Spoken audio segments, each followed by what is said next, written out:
everyone.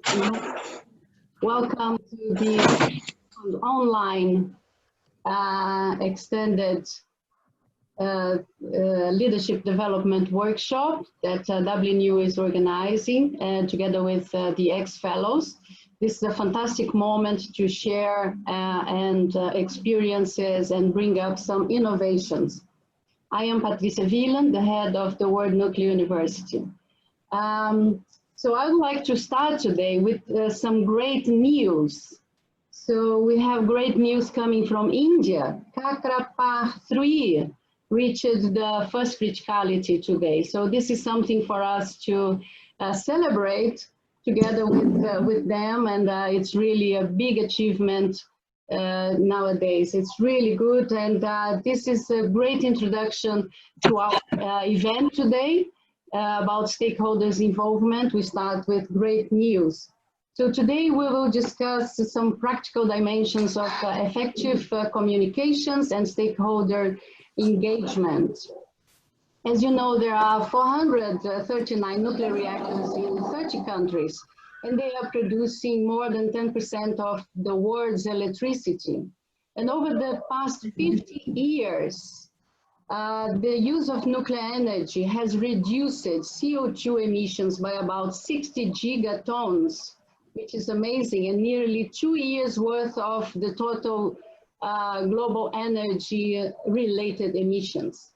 And yet, even with this great achievement, and despite the reliability and the incredible safety record, some stakeholders still have a mindset of negative connotations related to nuclear energy. How can we make it better? How can we make it now with new build? We can make it different. How can we reach the milestones sooner? In the first part of this event, we will bring to you an incredible international panel to discuss some of the issues related to stakeholders' engagement. In the second part, we will say good morning to Jason Cameron and listen to a novel initiative of the Canadian regulator to build trust in the community.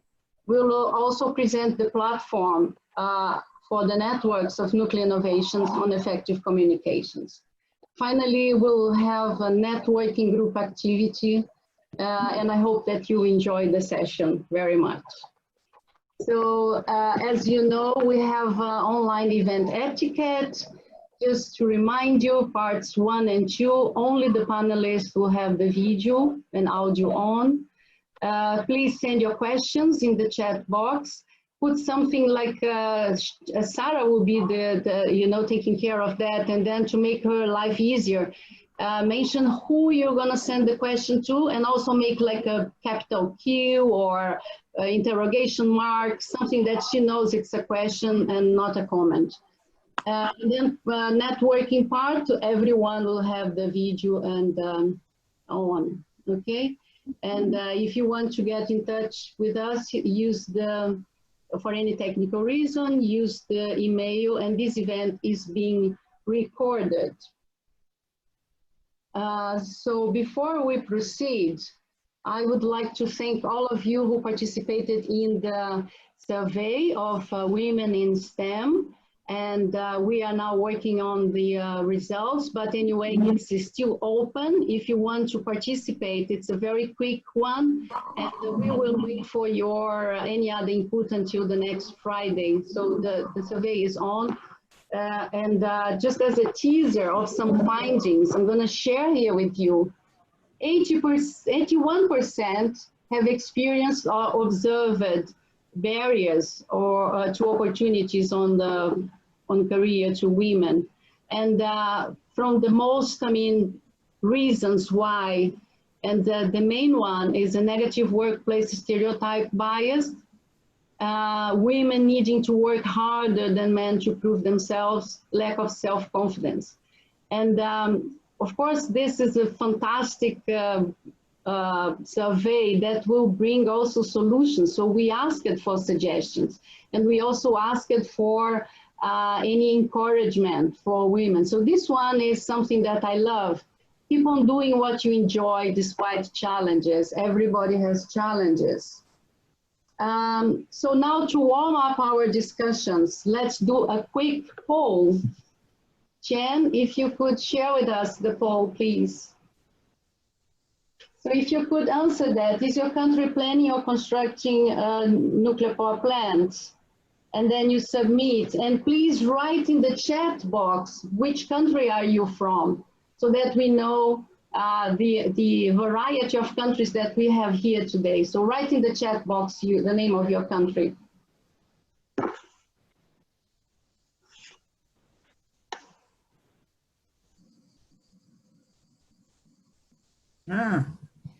Gonna see the results soon.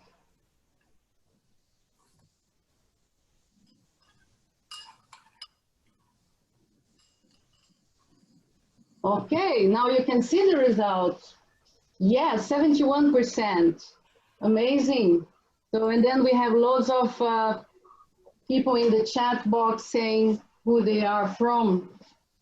That's very good. So now let's go to the next one. We're gonna have the presentation of the panels. Today we're gonna have it like questions and answers.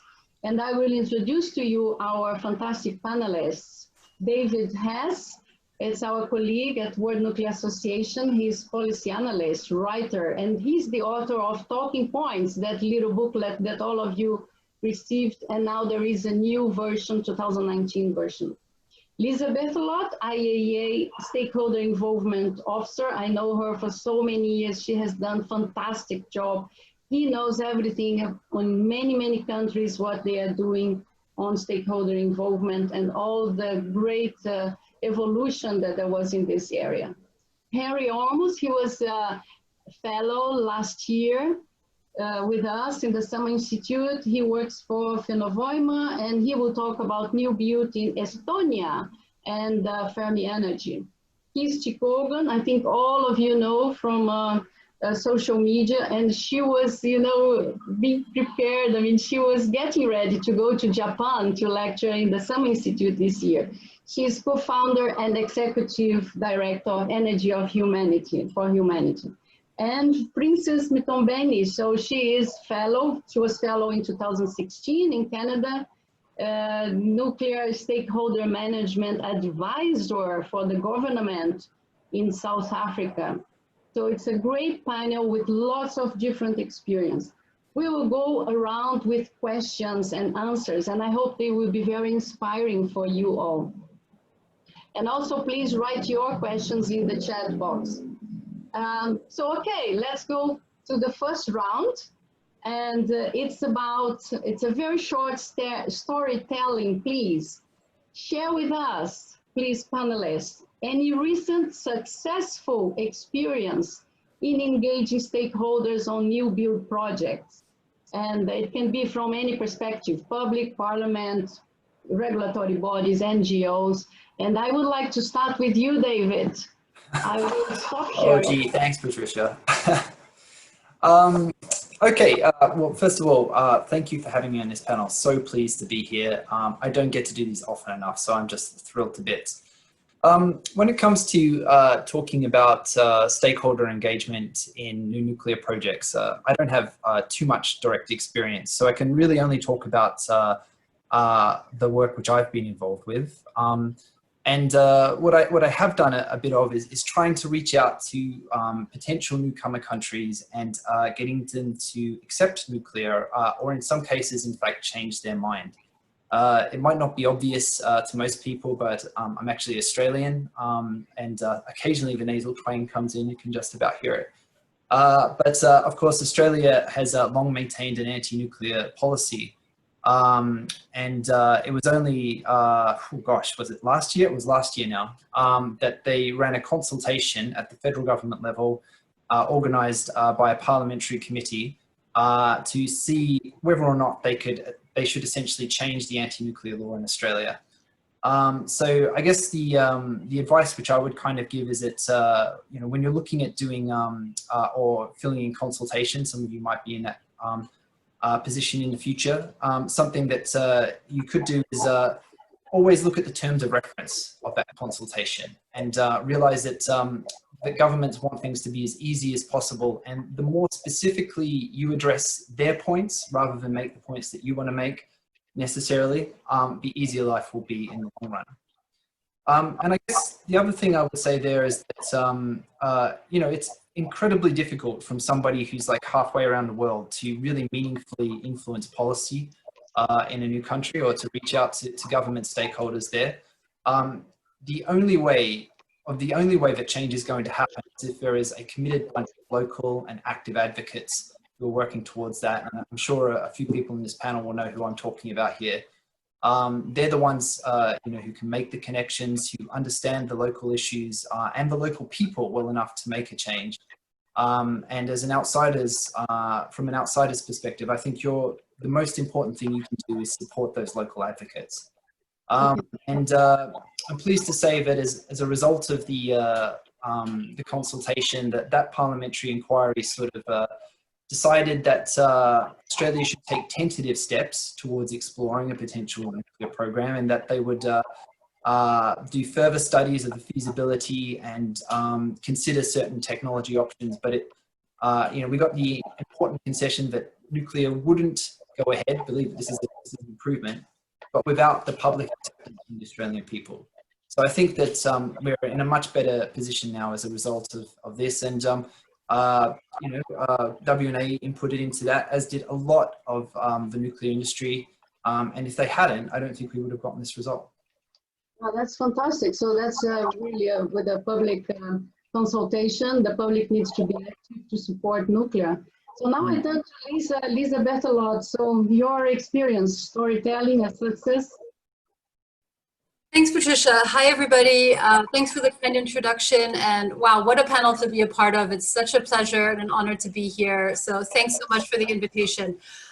As you mentioned in your introduction, I have the chance to go and work closely with individual countries on a regular basis. I think I'm up to almost 25 different missions for the IAEA. So we get quite close, you know, into close contact with the countries there. And just like David said, you know, we're not doing the stakeholder engagement ourselves. We're the IAEA, we're a UN organization, but we're supporting countries to do it. And I'd say one of the recent examples worth highlighting for me was from a country that is embarking on nuclear power. So new build, not expanding, but a newcomer country.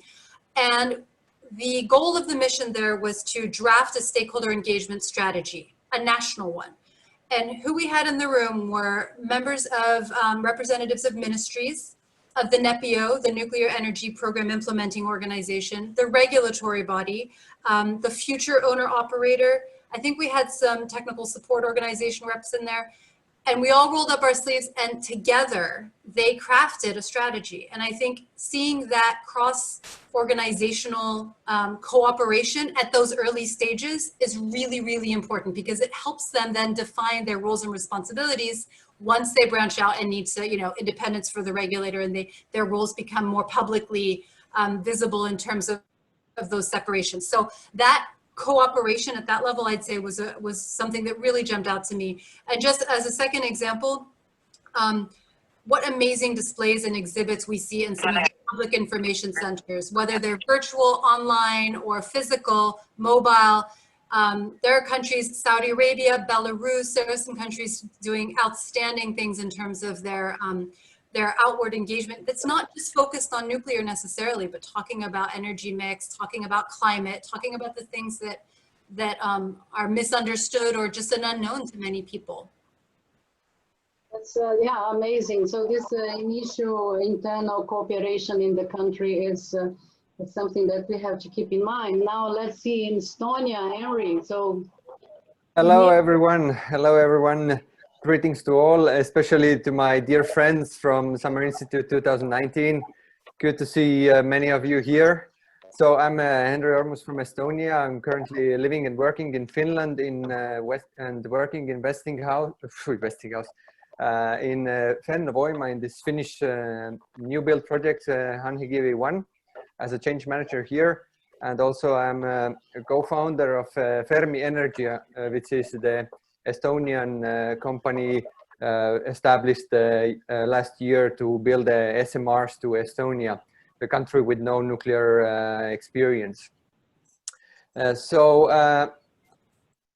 What I would like to share here about recent success, with Fermi Energia, we established a company 1.5 years ago now and with this time we have managed to successfully engage private investors to fund our uptaking, and so we can have started our different studies and feasibility studies to push forward the program, nuclear energy program in Estonia.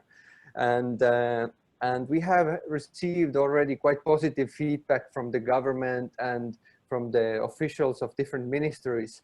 And I think let's say the success here is that we have in our team nuclear engineers, but we have also strong leaders from the energy industry from Estonia, and also some people with political background who understand the politics.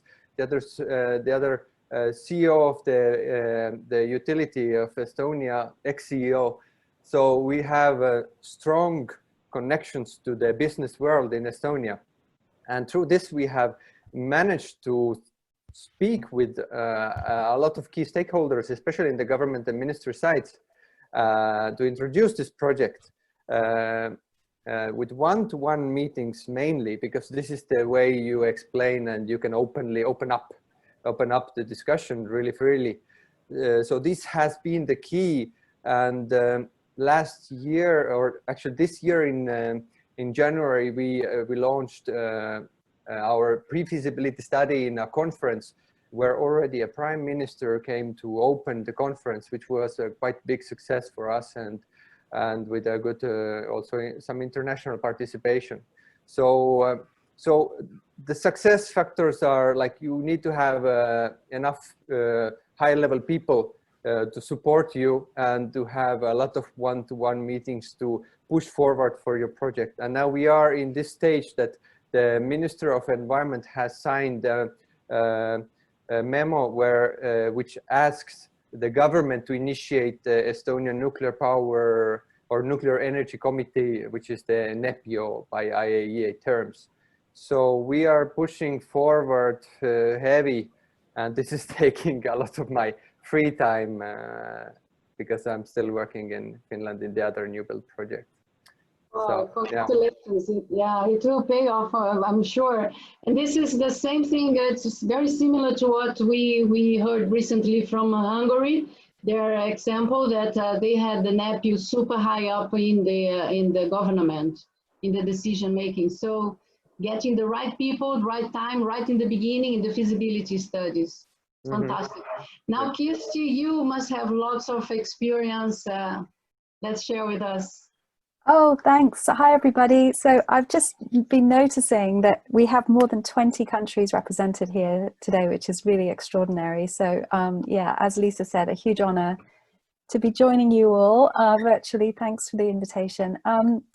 So I would like to give an example of stakeholder engagement around nuclear new build related to the UK, but which has lessons, I think, for many countries. So in the UK, the perception of the cost of new build in the UK has been really informed by a very high price for the first of a kind, first in a generation, first in country experience through Hinkley.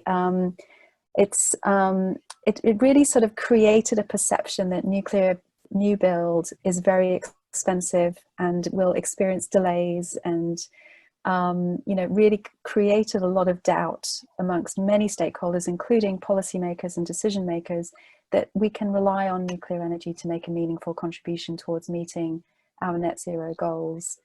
But what we knew was that actually Hinkley, and indeed the recent new build experience in Europe and in the United States, isn't really representative of costs of new build that's happening around the world. In fact, what we see is nuclear new build being delivered for a third or even half of the price of those first of a kind projects elsewhere in Europe and in the United States. So we produced a report which many of you will have seen. It's commissioned by the Energy Technologies Institute, called the Nuclear Cost Drivers Report. And in that, we sort of created quite an accessible methodology explaining what drives the cost of nuclear new build. And the sort of headline messages were around the fact that the first time that you build a nuclear project in your country after a generation gap, or even for the first time at all, you have to make quite a big investment in terms of qualifying your supply chain, training the labor force, getting the experience and the capability in the project leadership team and in the regulator. And all of that represents first of a kind costs that you shouldn't have to repeat if you go ahead and build subsequent units that are sequenced in a timely way. And I think that report has helped.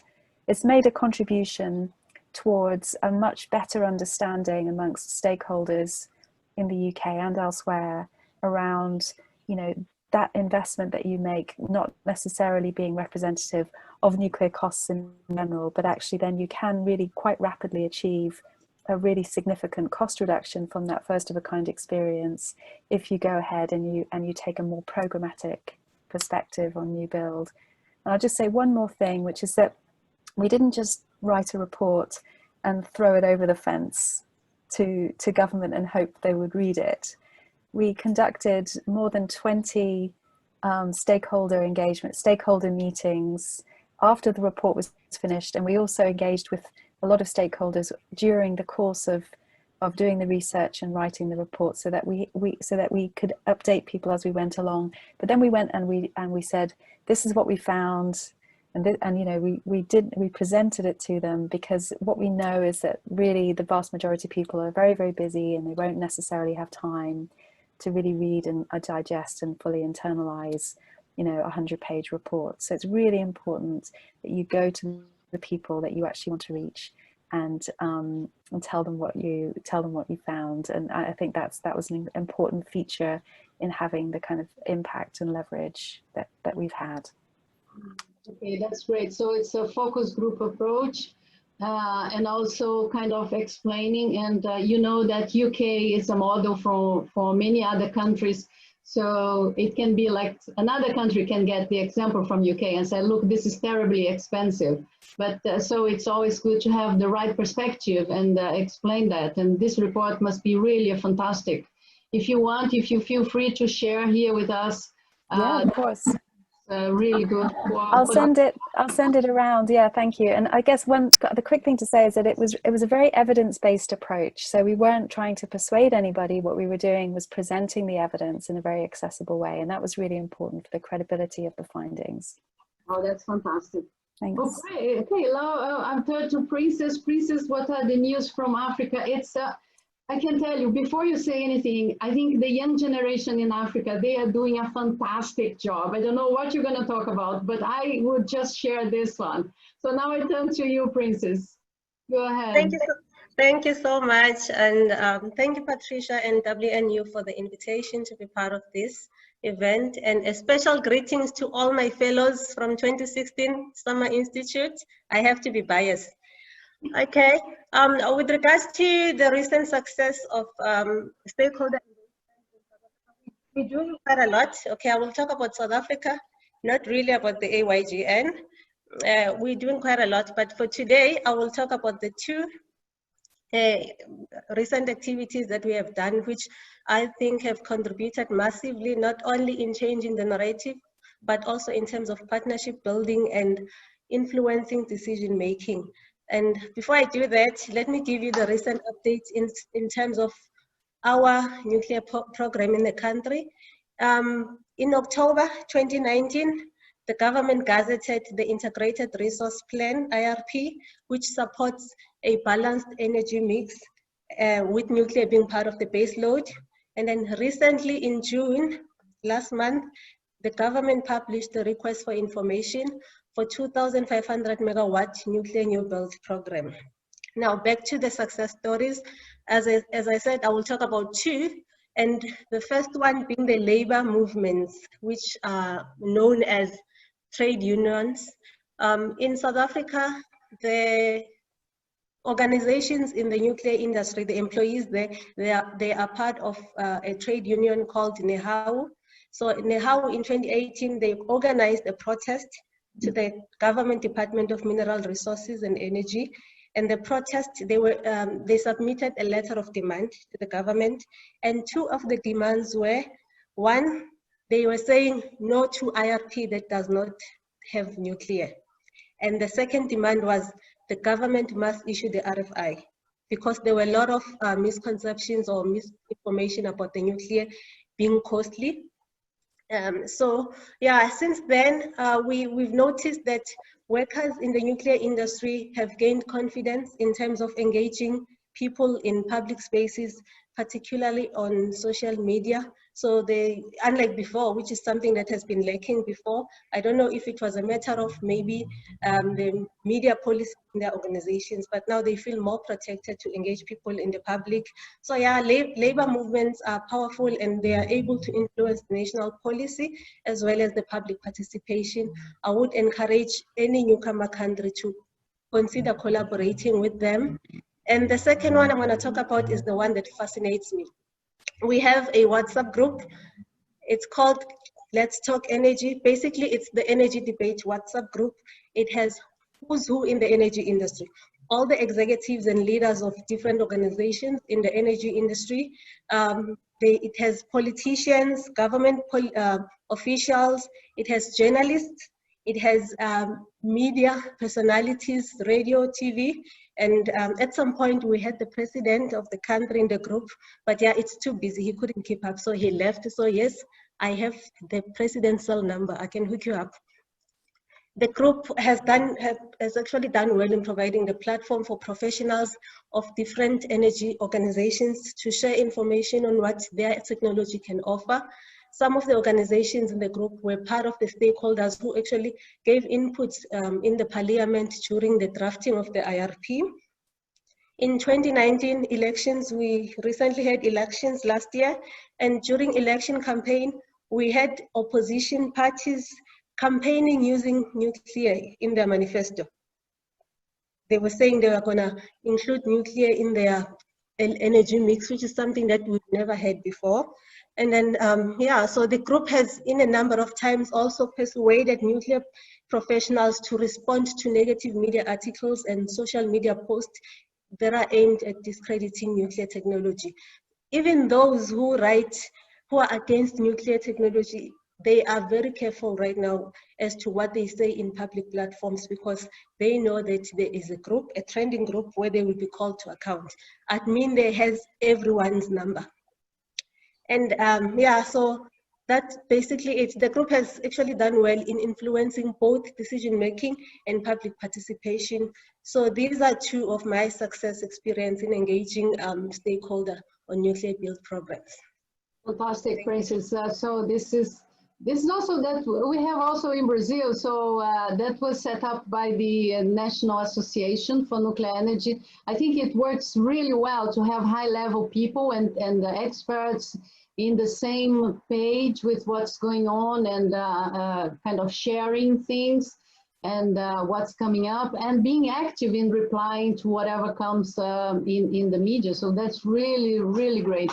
Now let's go to our next round, and that will be just some keywords. So where do we go from here with innovations? So what comes to your mind that we need to do in terms to innovate in stakeholder engagement?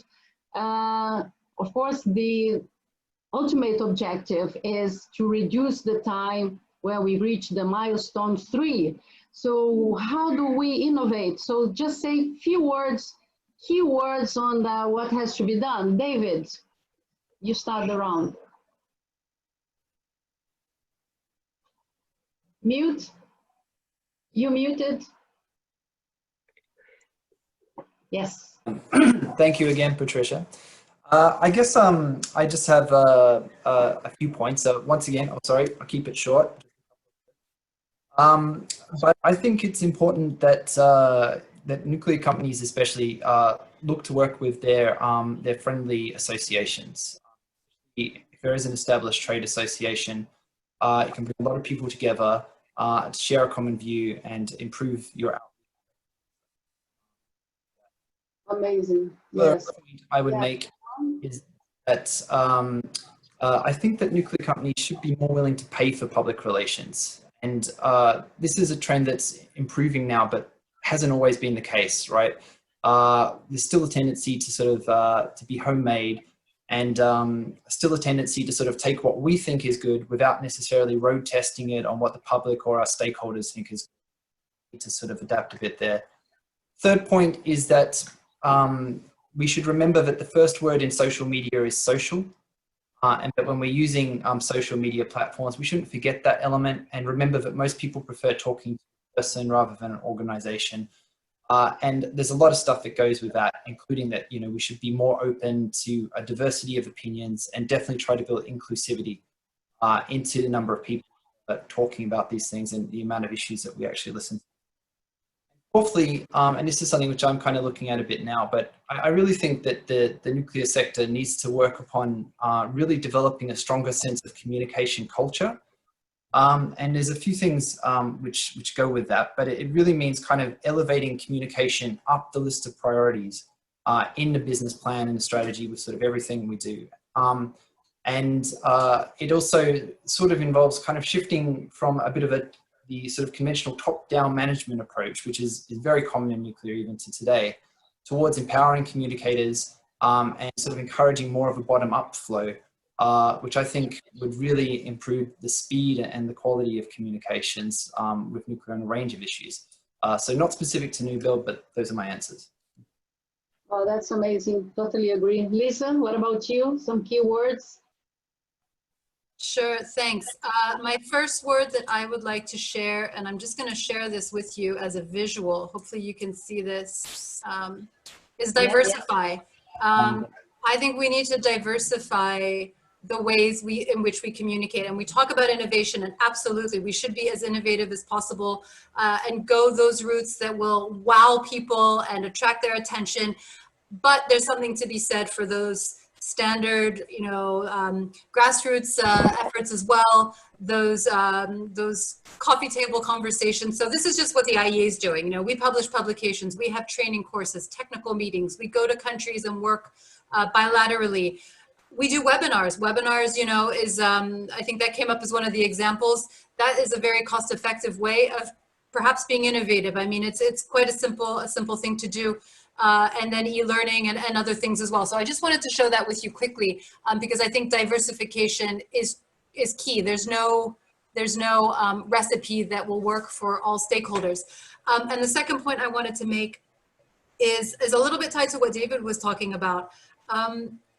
In order to do any of this effectively, we need to understand the opinions, the knowledge levels, and the feelings of the stakeholders we're trying to reach. And that can only be done by effective research, opinion research. We make too many assumptions, I think, about what we think people know, think, and feel about nuclear. And that comes at a cost, that research. So figuring out how to get the buy-in from leadership to devote those resources, those needed resources to carry out the opinion research in order to effectively engage stakeholders. It's like a domino effect. While your organizational mission and objectives can be, you know, more easily reached because we understand as communicators the important place that engagement and communication do have. Amazing. Yeah. So yeah, public research, I also think, I totally agree. Yeah, and diversification and webinars. I think it will go even more and more after this. So Henry, your keywords? Yes, in short, one thing is that youth education. The youth need to be educated because they are the future decision makers. In 5-10 years, they are the ones who will make the decisions and who will decide how the countries will go forward. The other thing is also related to what David says, is that nuclear should not be a taboo, and the companies and utilities and the government should do much more about it to make the industry and the people proud of their industry and be proud of what they do and speak out. If every one of us in the industry will speak out more, share our experiences with our friends then the nuclear industry will get much better picture. I was skimming through like some of my Instagram/Facebook pictures. I will show quickly few pictures that I found, and it was like pretty good. Like what can be done, you know, like in Penvoim, in our company, it was pretty good. We've done internally this "be proud of what you do," this kind of campaign, and like take time to think and reflect about your industry and the climate change. And so there was this kind of campaign. I was part of it, and then there was this only you can prevent climate change, these stickers that I get from my friends. I was distributing those in the company, and then there was this other energy day, and they're like promoting in social media that I'm part of the solution, and take pictures and put it to the media. And here it was, Kirsti was in Finland. We did this nuclear power, yes please, and you know, just share this to the and this will help a lot. And oh wait, one thing, and then like sharing things from your like personal life, like comparing my little baby bear with this melty bear, and like baby bear ready to fight for her right, and like, or I painted my wife's belly before giving birth to this nuclear sign and posted on social media. So those fun things, but also some serious, like this opinion festival and just speaking out for nuclear, or like I went back to the high school where I studied. I gave a lecture about nuclear physics. So these kind of small things, if every one of us will do, especially you and I fellows are in the perfect position who should do it. If you are not doing, then no one will do it. So yes, these are my points. I love that. If you don't do it, who will do it? And actually, like 50 years ago, 40 years ago, it was really a taboo to talk about nuclear. But now we have a fantastic record. We have so many facts that we can share. So that's really great. Now, then I go to Kirsti. Your key words. Great. Yeah, it's really, I love these examples. So for me, I think it's all about leading with the value proposition rather than trying to sort of myth bust with, you know, the kind of negative perceptions. Actually, the science of science communication tells us that if you try to myth bust negative perceptions, you can often further entrench the original idea that people have. You can create a boomerang effect, in other words. So it's very counterproductive. So lead with the value proposition. And I have two things to say about that. First of all, associate, and secondly, amplify. So the first thing, associate nuclear energy with other clean energy sources like wind and solar for a carbon-free future. So really sort of think about elevating, not denigrating the connections between nuclear and renewables, because all of the research tells us that the public opinion increases when you present nuclear and renewables combined into an energy system rather than just one or other. So support for nuclear energy in the US and in the UK and many other places is fairly consistently around 40-something% in support of nuclear. But if you ask people if they support nuclear as part of an energy system with renewables, that support can increase to more than 80%. So that's the first thing, associate nuclear along with other clean energy sources, and then amplify nuclear's benefits, focusing really on its role as a carbon-free energy source, but also its reliability, its affordability, those other benefits that nuclear energy brings into the system, and also the opportunity for nuclear energy to innovate in ways that will deliver a cleaner future. And just to give a quick plug to a report that we published last week, which I can send you a link to, which we carried out for ARPA-E in the US, looking at the contribution that advanced reactor technologies can have in future energy systems that have high penetrations of renewables. And right now, all of the future energy systems modeling shows that a lot of gas will be on the system, providing dispatchable power to back up the variable renewables on the system, the wind and solar on the system. So what we did was model in advanced reactors with thermal energy storage turning them into a dispatchable power. And what we delivered was an overall reduction, not only in carbon emissions, but also in the cost of the overall system. So that's the kind of thing that we're talking about here, working in partnership with all clean energy sources to improve the overall performance of the system. Yeah, I think nuclear is open for that. I don't know if they will be open for us. I mean, I think we have to keep on trying and engaging this partnership with renewables. I totally agree. I think this is absolutely fantastic. So now, Patricia, your keywords on innovation? You're muted.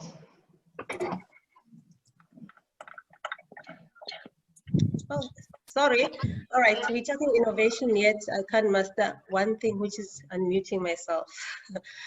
So my keyword would be, the first thing that I would encourage, especially the younger generation, IYNC, is to utilize the search engine optimization. What I've noticed in my country is that when you go on Google and you search nuclear, all the negative articles, all articles from EarthLife Africa comes on top.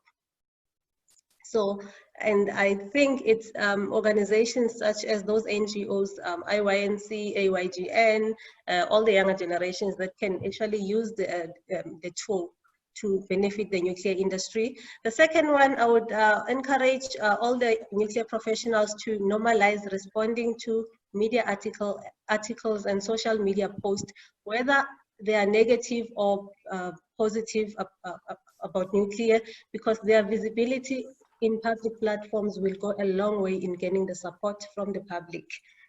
And the third one I would like to talk about is what is actually being done by my Ghana colleague. His name is Mauli. He has been running communication masterclasses in his personal Facebook page.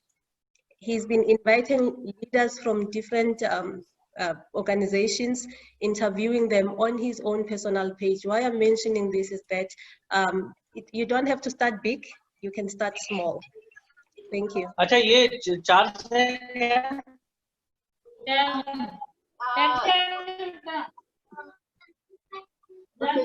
ask the question in the chat, please. We have here now one question to David. David, you mentioned that the way forward is by talking to friendly organizations. Can you give examples of what those friendly organizations would be? Well, if this was in relation to the comments I just made, I'm thinking very much about the nuclear societies and the trade associations. I guess in some ways it's a bit of a self-plug, but not really, because I honestly think that you know, when you get companies together, I mean, how do they cooperate? How do they reach government with the same message? I mean, they can go individually, or they can find a way to coordinate on that message. I mean, basically your trade associations are designed for that purpose. They are designed as interfaces between industry and the regulatory bodies and governments, that they serve that function. So try to use them. Similarly, there's also a role, I think, for the technical societies to take more of an active role communicating on nuclear, but I know there are some issues in the societies about that, but I think they really have to, you know, to harness those voices for public outreach. They're in such a good position to go out and do communication to people directly.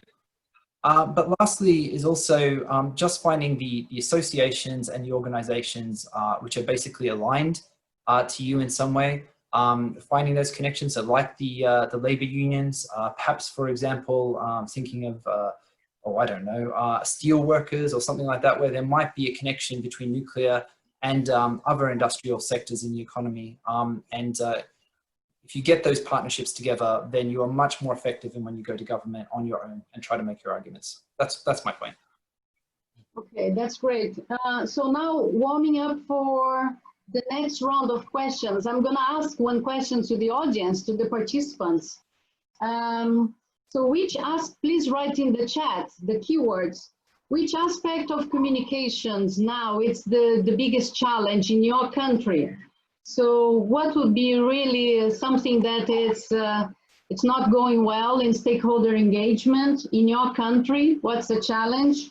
Will that, for instance, be fake news or simplifying the message to the audience, maintaining positive interest in long projects, lack of public opinion survey, finding out the relevant stakeholders, lack of high-level support? So go ahead and write in the chat, everyone, please. We have here 62 participants. Just go ahead and write in the chat box, what do you think it's the really biggest challenge that you see at the moment?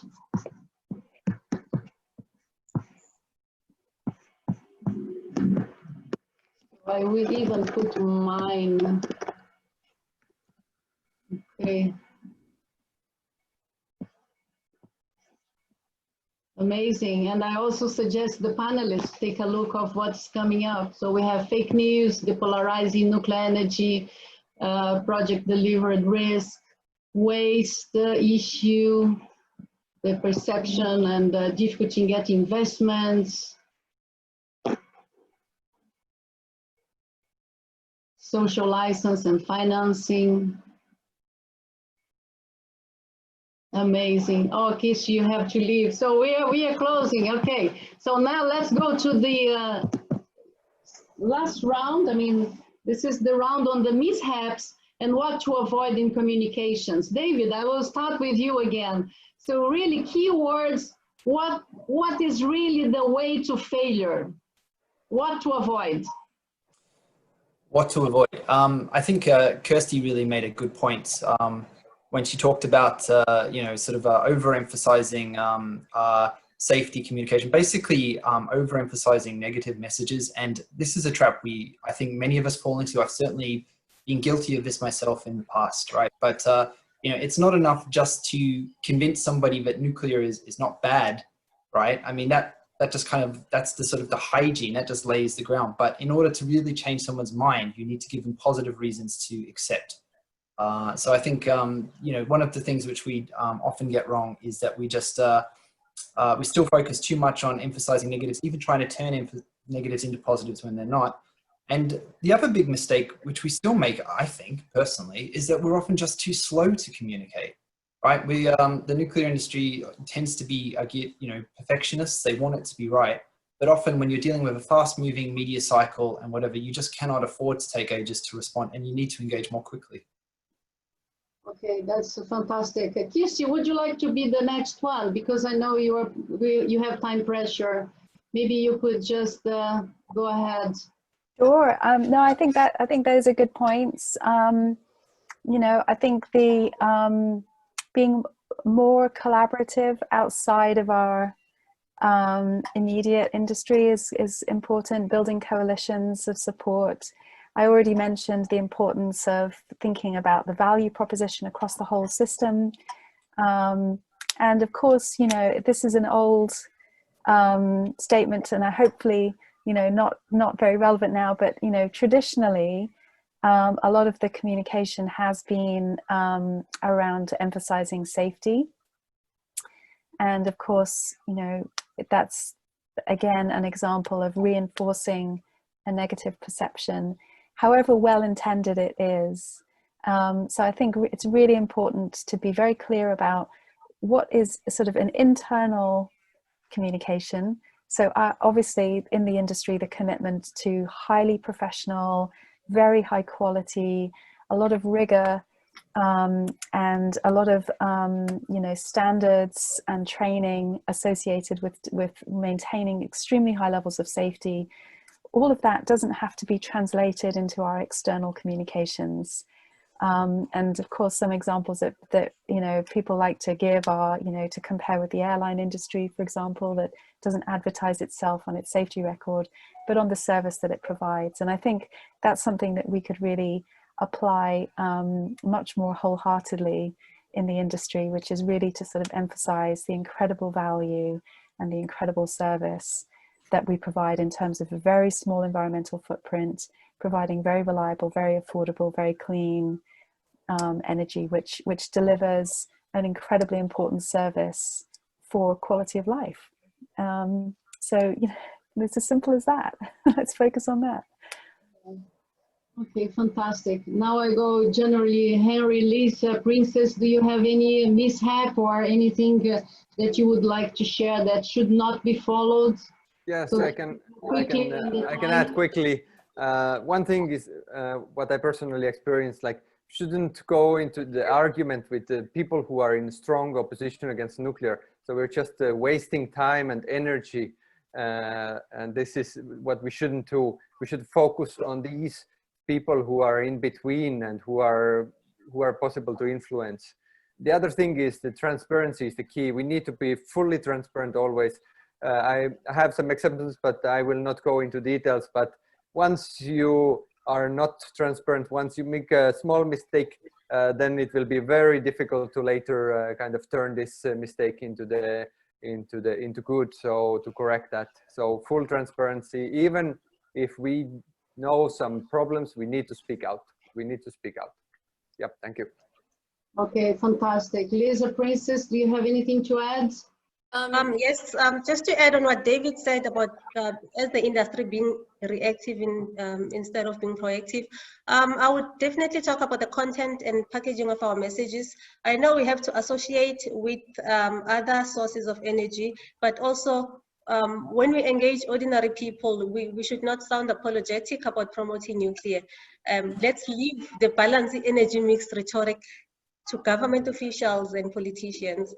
Each energy source, it has their own ambassadors, and we are ambassadors of nuclear unapologetically. So thank you. Amazing. Lisa? Yeah, I would just add that not having an up-to-date stakeholder map would be one big misstep. Of course, as organizations, one of the first things we should be doing is mapping our stakeholders in terms of their decision-making power and influence levels, and their influence levels and their levels of interest in a project. But a stakeholder map is not a static product.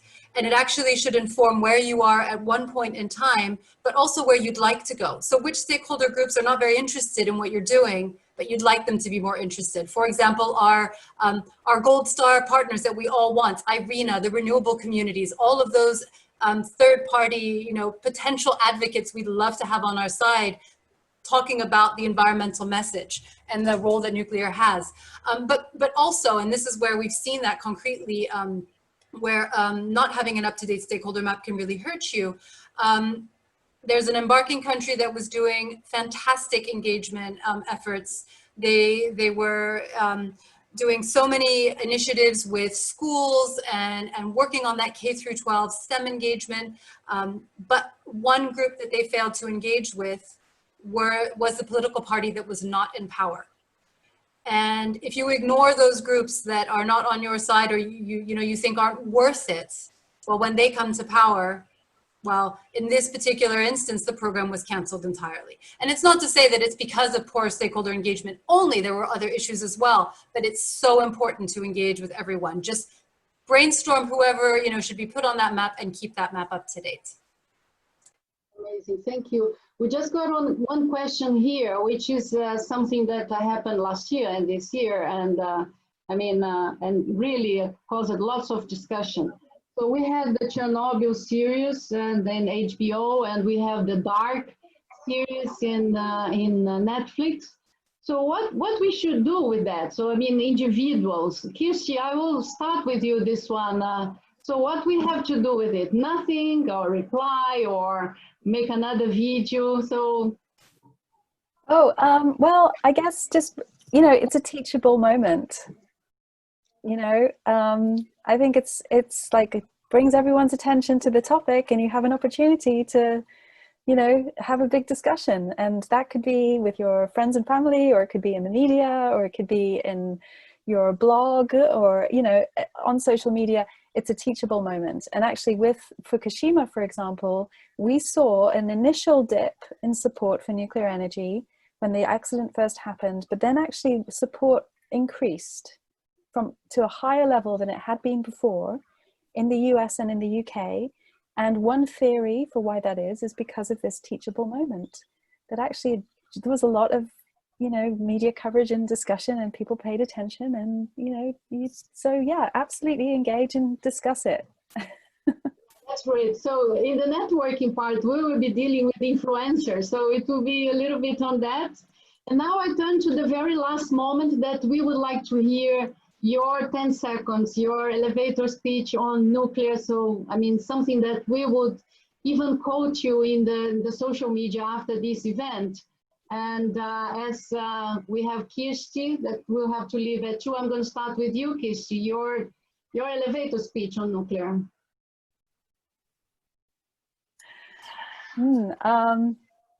Clean, reliable, affordable, resilient, and it's the future. Okay, amazing. Thank you so much. David, let's go with yours. Okay, I've got to read my out here. Mine is that protons are bigger than electrons, but neutrons are the best. Nuclear communicators should be emphasizing positives more than negatives, but we actually only win the debate when we depolarize nuclear as an issue. Yeah, fantastic. Lisa, your quote. Yep, so understand and listen first, tell impactful stories and inspire. Build relationships, partnerships, and better advocates. Normalize the conversation, but most of all, cross borders and cross organizations. Amazing. Yeah, Henry. Educate the youth. They are the future decision makers, and make your voice heard. They will make a difference. That's great. Princess, let's see yours. Nuclear industry has suffered unfair negativity for far too long. It is time for young professionals to take leadership in not only defending their profession, but also securing the future of the industry. And that can be achieved through effective communication. Thank you. Oh, amazing. Thank you, Princess. Well, actually, mine quote is that I am very proud to be nuclear. So I think I thank you so much, the panel. I think it was really fantastic to listen to all of you. Very, very inspiring. And if we have more questions, we will send to you. And we will also make a copy of all the chat, and we'll have it in record and share with everyone. So please, whoever can stay with us, and we're gonna have a more awesome 2 parts coming up. And I will then share the screen to introduce the next part. Okay.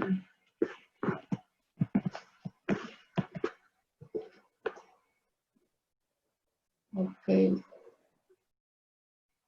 So the next part is on networks for nuclear innovation in the IAEA platform CONNECT, which is for the Summer Institute alumni, faculty, mentors, organizers from all years. It's a platform to innovate, collaborate, share information. It's easy to find expertise if you just put their keywords of what you want. So if you want an expert in blockchain, you're gonna find there. And then also keep up to date with WNU events. And so now for this second part, I will invite the Princess to take it over. But first of all, I would like to thank loads Sarah and Princess to put together this page on communications in Connect. So Princess, now over to you. The screen is yours.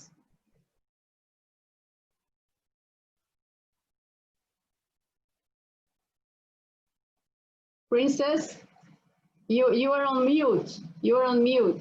I'm trying to unmute. Thank you. Sorry. Thanks, Patricia. This is the second session of our workshop. Yeah, as mentioned earlier on, this section focuses on the network for nuclear innovations on effective communications. Talking about effective communications, it involves demonstrating accountability and building trust with stakeholders. Trust is essential for the nuclear project. The public must trust that the nuclear industry will deliver on its promises of operating safe and reliable and economic nuclear plants. So basically the whole industry is dependent upon trust. So the next presenter will share his organization's new initiative on building trust. He is the Vice President of Chief Communications Officer of the Regulatory Affairs at the Canadian Nuclear Safety Commissions. Jason Cameron, over to you. Wow. Thanks, thanks, Princess, and thanks, Patricia, for inviting me. That opening panel was an amazing setup for this presentation. I couldn't have organized it better, Patricia, Princess.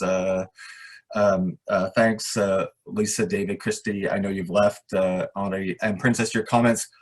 I hope I capture them over the next few slides. I know I've got about 10 minutes and then I want some questions. But everything that you've talked about in that opening panel, we're trying to envelope into a strategy at the Canadian Nuclear Safety Commission. And I hope I give you a glimpse at what we're trying to achieve, and it's happening real time. So I will apologize up front. I don't have a lot of conclusions.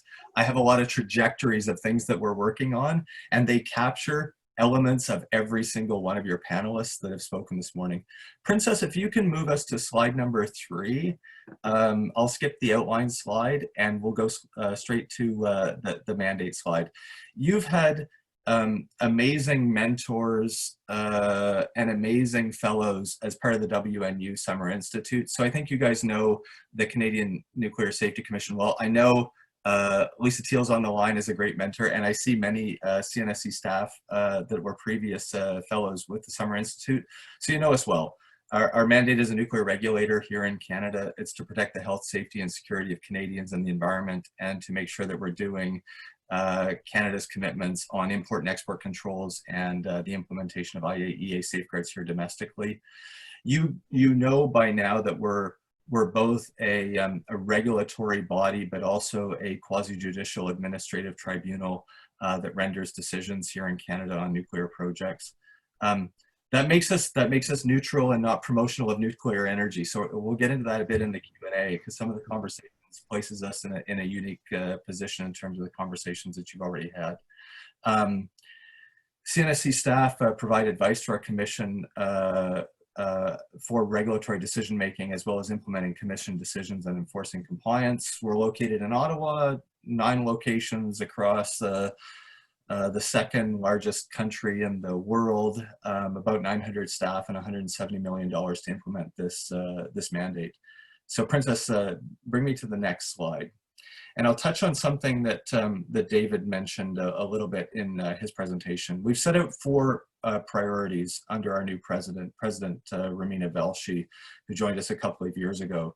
And so we have 4 priorities for this organization. One is, of course, a modern approach to nuclear regulation. Another is improving our management effectiveness.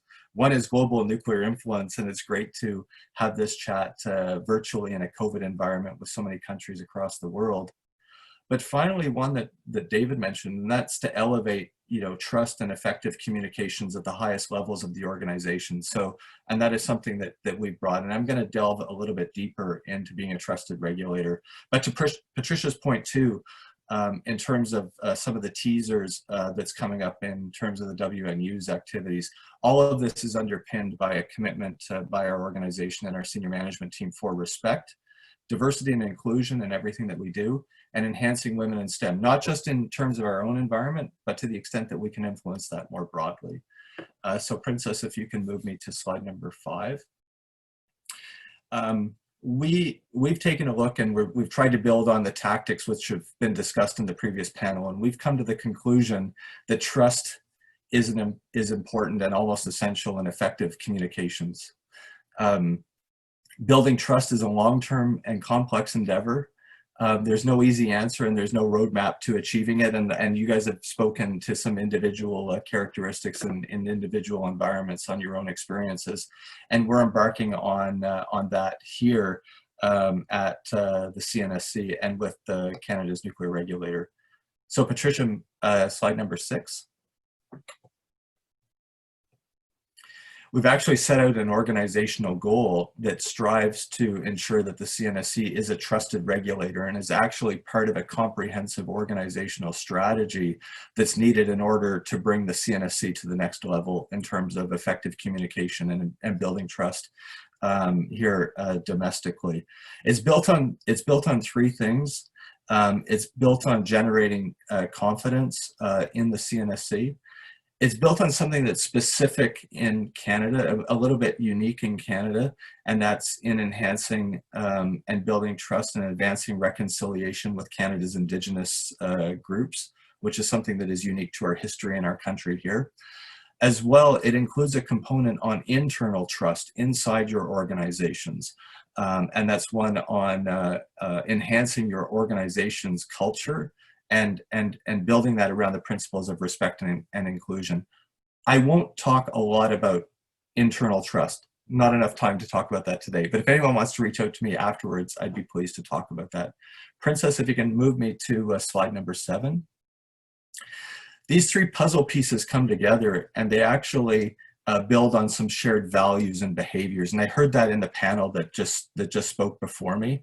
And that's actually listed at the bottom of this particular slide. And that's to be an active listener in the communications that and the approaches that you're having, to engage early, consistently, and often, not just around project decision making. And that's something that we've focused on for years and years, is to focus all of the communications around the end decision point, which actually places a lot of pressure on all groups, and no one is satisfied at the end of those processes. I heard it in the panel as well, being open to differing and new ideas. And of course, being collaborative, respectful, and inclusion, being transparent, and being agile and creative and willing to experiment in those communication approaches. And those are some of the values and behaviors that we're building on. So Patricia, slide number 8. We've actually built this on some research. This is actually a little bit of a snapshot of some of the research that we built, and you guys have talked about this early in your panel as well. And that part of this is built on risk perceptions, which is exceptionally complex. And it's not just the probability and consequences that most of us have worked in throughout our careers in the nuclear sector, but it's built on psychological and cognitive factors that play a role in risk perception, and you have to better understand that. I mentioned this earlier, and that's building those long-term and sustained engagement, and that idea of having personal relationships with Princess brought up in her examples in South Africa, of actually connecting and having that personal connection, which I found resonated well with the strategy that we're trying to adopt here. Christy mentioned it as well in terms of the next one, and that's bringing values into decision making, or at least your understanding of the processes which you're running. In a lot of cases, the end result of your processes will still be science-based. They'll still be science-informed, but I think throughout the process, what we're trying to understand is that they should also be values respected. And that's something that we're trying to bring into the approaches here in Canada. And the final one is listening more to all of your stakeholders in terms of building your strategy. And you mentioned that in the panel as well. So slide number 9, Princess. I feel like in Canada, we're building on a very strong foundation. I don't want to say that I feel like we've done very well. And over the next 2 slides, I'm going to talk about all the things that we're already doing. But we feel that there's still not enough, even for the regulator, which is one component of everything that you've just discussed and that Lisa mentioned in terms of all of the stakeholders that are engaged in this particular sector. And some of you are working from the regulator, some of you are working for TSOs, and some of you are working for utilities, and some of you are working for government. So there's a whole host of stakeholders. And we feel that as Canada's nuclear regulator, we've done exceptionally well. And on the left-hand side of this slide, it lists all of the good things that we already have in place. A new sort of burgeoning civil society forum. We already have a strategy around engaging our Indigenous peoples. We have a very strong independent environmental monitoring program, which brings transparency to everything that we're doing domestically. And to pick up a little bit on what Henri mentioned as well, which is, connecting with youth, which is the future which is everyone's future. We actually have a strategy around youth as well, and a program that is called Meet the Nuclear Regulator, in which we bring into communities to help them understand our commission processes. And finally, everything that you've heard throughout your time with WNU, a hallmark of the Canadian system is, of course, our public hearing process, which is very transparent and brings the licensee and staff into a public hearing process in order to render a decision. And then on the right-hand side, we actually have a program which funds participants to participate in that public hearing process, to bring value-added information into that process. And you have some metrics in terms of the last fiscal year, about $1 million Canadian that was awarded to bring people into our process and pay them to do that. And finally, I'm a nuclear regulator, and I'm supposed to be neutral in all things, but I will also say that I'm biased on this front, that I do believe that we have one of the strongest social media presence amongst nuclear regulators globally in terms of the platforms in which the Canadian Nuclear Safety Commission communicates with our stakeholders, both domestically and internationally. And I've listed that at the bottom of the slide. Princess, if you move me to the next one, which is also the foundations that we're building on. We've already started processes to improve our transparency on our regulatory oversight and to examine our own regulatory oversight safety culture. We've actually started an OECD NEA process to have a country-specific safety culture forum in Canada later this year virtually. So we're examining our own safety culture and enhancing that of the licensees. But now I want to talk to you a little bit about what we're doing on our trust building strategy and transforming that a little bit. So Princess, move me to slide number 11. I think Lisa actually mentioned this in her panel as well, which is public opinion research, understanding what your stakeholders think of you. And I will tell you that nuclear regulators, my opinion is nuclear regulators don't do a lot of public opinion research. It's not something that we do lightly or do easily, because in some cases it's a dangerous game to play. Other parts of the sector can actually do public opinion research much more readily. Utility operators and even government entities, it's a bit easier to do public opinion research. Nonetheless, this winter, we actually did some public opinion research about Canada's nuclear regulator. And I think this group might only be the second or third group which has seen some of this data. It was just completed prior to COVID hitting us all, and we haven't had a lot of opportunities to test this. So I'm giving you a bit of a teaser on some of the public opinion research that we did. In general, it said we do a good job on delivering our mandate, being professional and basing our decisions on science. But even Canadians said that we could do a better job as their nuclear regulator in terms of the confidence that they have in consulting with communities, in maintaining adequate independence, or at least there was some issues around the perception of independence amongst those that were polled in this particular poll. And of course, an awareness of us. We're a big country. And a lot of Canadians had never heard of Canada's nuclear regulator. So there were opportunities for us to improve. So with that background, Princess, you can move me to slide number 12. So we've actually decided that we want to enhance our engagement with stakeholders. Already very strong position, but want to do more. We want to review our perception of our stakeholders' impressions of us, and we need to do more to enhance the stakeholder participation in Canada's processes. So Princess, you can move me to slide 13. And with that, we're actually building a strategy that's based on 3 pillars. We're actually now embarking on a strategy to transform the way in which we engage with Canadians, to revitalize and focus our outreach programs and engagement. We're actually going to promote our independence and better demonstrate our regulatory decision-making processes, and make sure that perceptions are well understood. And we're actually going to look at enhancing our commission proceedings by permitting greater engagement on something that was already super transparent and super open. So the last couple of slides, I'll give you some teasers of things that we're looking at. We haven't necessarily landed on this yet, so I'll just talk to you a little bit. One is transforming the way in which we engage. As I said, a big country, but we actually want to enter into more two-way dialogue and build some longer-term relationships that with those stakeholders that are engaged in our processes, and listening more and eliciting communities' concerns so that we better understand them as we execute our outreach and engagement processes. Slide 15, Princess. As I mentioned, I believe that we have one of the most independent nuclear regulatory processes in the world, well tested through peer reviews and conventions on nuclear safety and the Joint Convention under IAEA processes. But nonetheless, public opinion research led us to the perception of Canadians is something that we can work on. So we're actually looking at promoting our independence a bit more with our stakeholders so that they better understand the processes that we're running. And finally, on slide 16, Princess, as I said, one of the hallmarks of the Canadian process is our public proceedings and public hearing processes.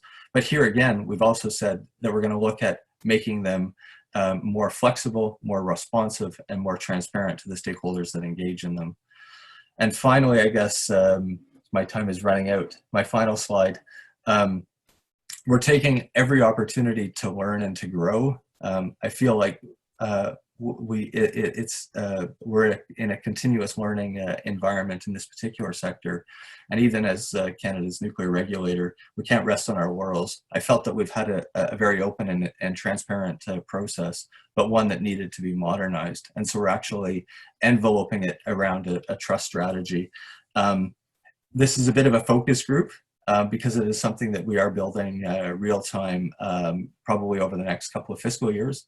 So Patricia, Princess, I appreciate the opportunity to give you a glimpse of what we're doing here that tries to build on the principles that the panel just outlined at the beginning of this session.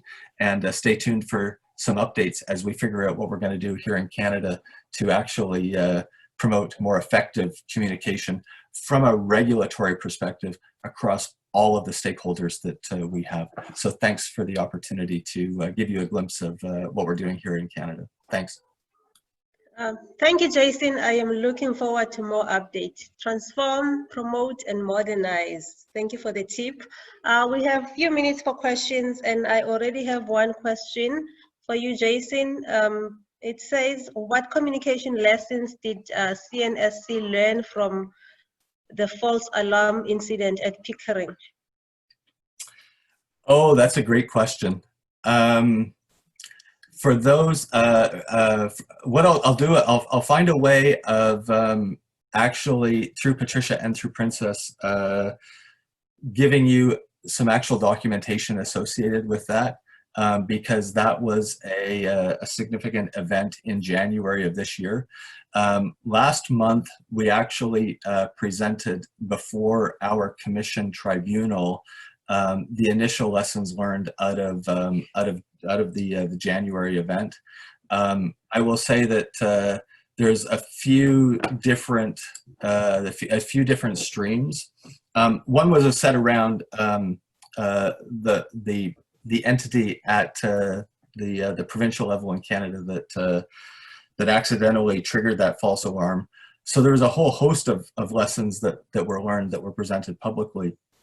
From Canada's nuclear regulator, I will say that one of the hardest things that was learned was the response time.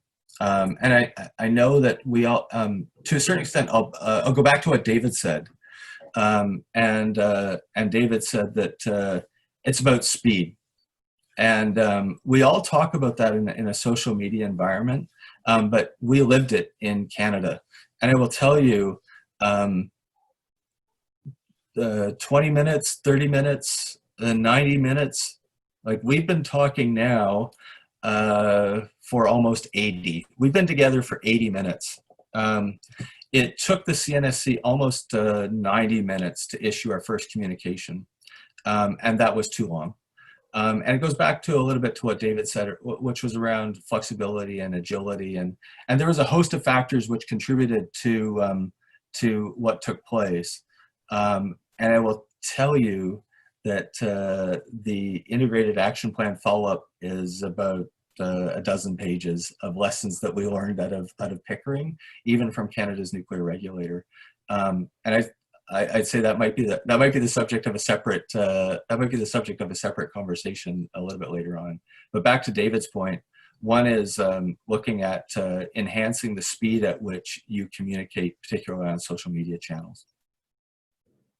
Thanks for that question, though. Thank you. Do we have more questions?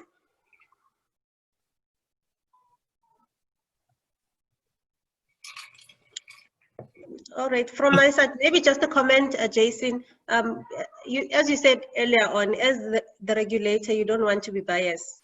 But I always because even in South Africa, we have a regulator that is never part of us when we campaign. And I always ask them, will there be a nuclear regulator without the nuclear industry in South Africa? Is that a rhetorical question, Patricia? Yeah, I don't know if it's a comment from my side, because I always don't understand them. When we invite them, they never part of us, but they would claim that no, we don't want to be seen as biased. It's a very difficult it's a difficult question, Patricia, Princess. It's not an easy one to answer. And I'll go back even.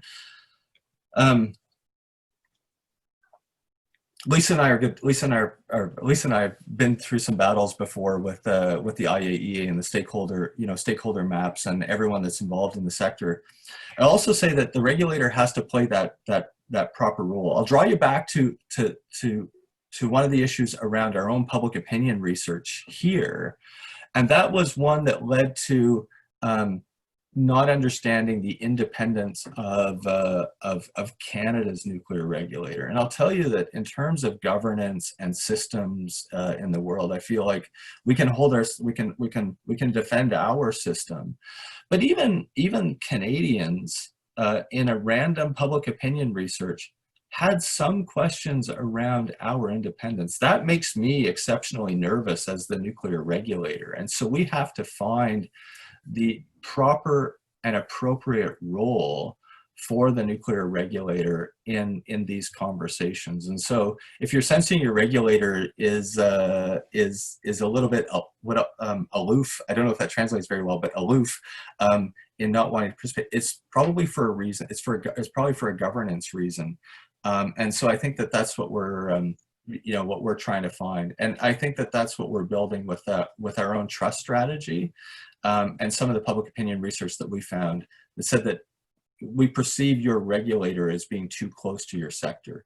That is not healthy. That's not healthy for anyone. And if there's any signs of that in Canada, that's something that we wanted to work on here, which is why we made it a part of one of the pillars in our trust strategy. Thanks, Jason. I will justify for them moving forward. We have a question from Matthew. What is the public perception of nuclear power itself in Canada? In the UK, awareness of nuclear is pretty low, let alone the presence of a government regulator. Is there a risk that too much information can make things worse?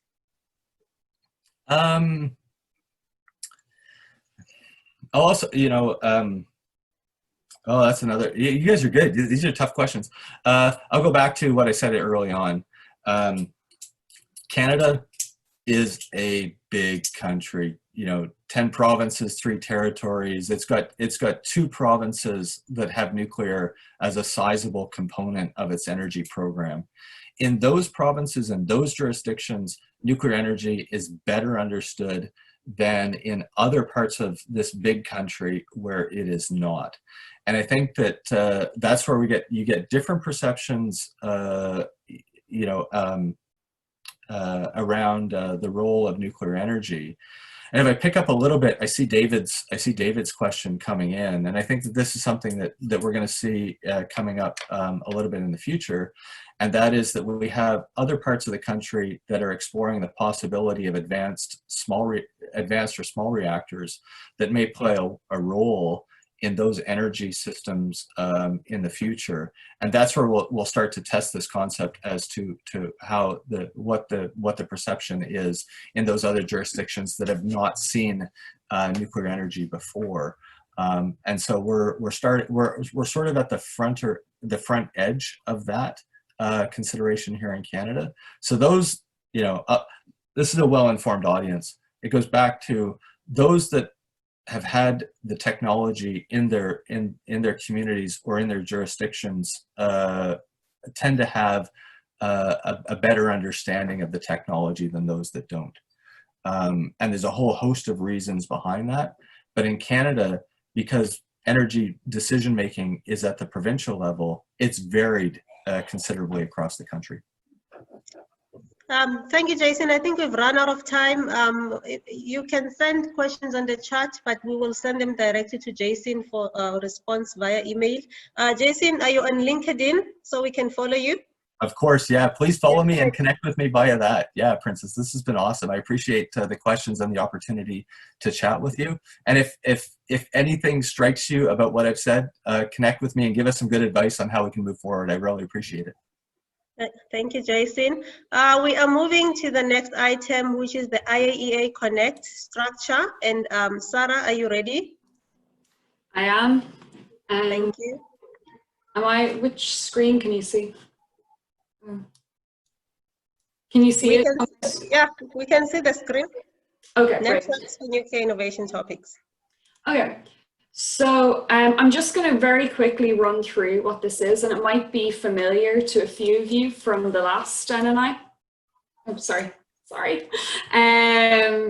So WNU's Networks for Nuclear Innovation on IAEA CONNECT is a place to share ideas, knowledge, and to collaborate on innovative solutions to issues in the nuclear area. We're incredibly grateful to IAEA for their help in setting this up and their continued technical support in running it.